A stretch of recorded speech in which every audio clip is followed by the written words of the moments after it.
Casa della Cultura e della Legalità nell'ex abitazione del boss. Nuova vita per Villa Valente Crocco a Badia Polesine. Nasce da una collaborazione tra il Comune, le associazioni del territorio e l'Associazione Libera di Don Luigi Ciotti, presente all'inaugurazione. Lucia Cappelletti.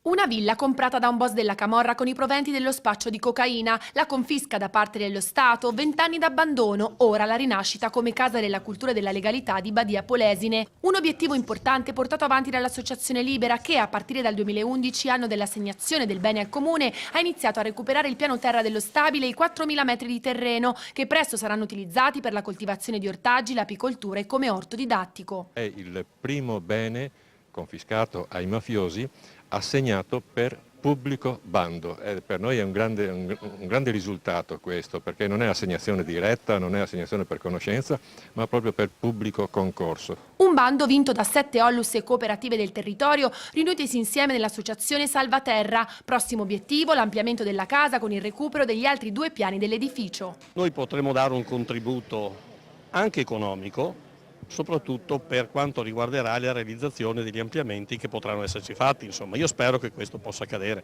non nell'imminente, ma il prossimo anno qualcosa si potrà fare.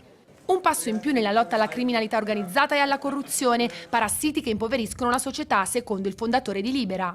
Sono segni importanti, soprattutto se poi vengono veramente utilizzati per il bene comune, per essere un servizio per la collettività e per la gente. Che la Villa del Boss diventi un asilo nido ha un significato, una forza immensa e importante di etica sociale fondamentale.